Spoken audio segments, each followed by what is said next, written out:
Would you rather ask forgiveness than permission? I've heard many people say that asking forgiveness is much easier than asking permission, but sometimes the ramifications of such actions are not worth the trouble.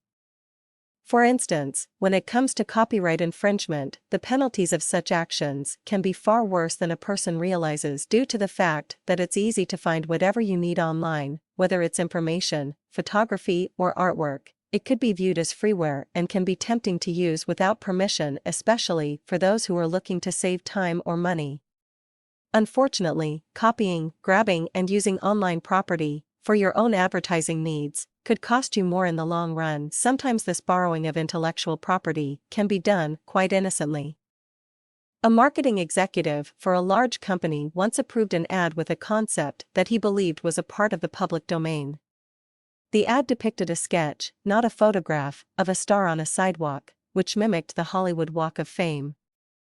Immediately after the ad ran in a newspaper, a representative from the company that owned the license to the Hollywood Walk of Fame contacted the executive.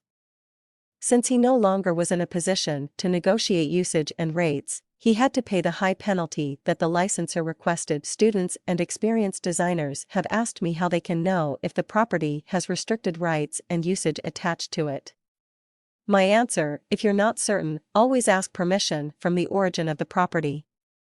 If you purchased the photograph from a stock photography company, they will inform you of any additional rights, usage, and restrictions. If you would like to use a poem or a quote that you read in a blog, it's a good idea to ask permission from the author before you use it on any public material. If you like a certain illustrator's style, they may be willing to negotiate with you for services or a special price, especially for work that has not been published. One of my past clients insisted on using photographs of employees from the U.S. Postal Service in one of his direct mail brochures.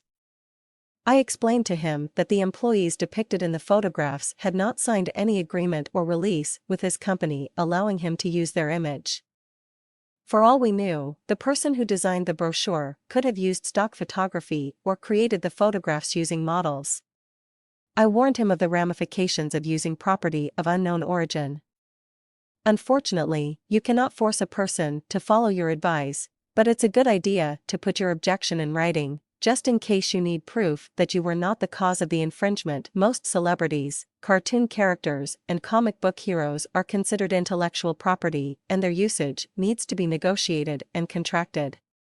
However, other icons that aren't as obvious, such as the Hollywood sign and Walk of Fame, also are licensed property. Aside from licensed or rights-managed property, you'll be surprised how many people will allow you to use their property for free, asking only for a credit line for the author, artist, or photographer. We all like and deserve credit for the work we produce.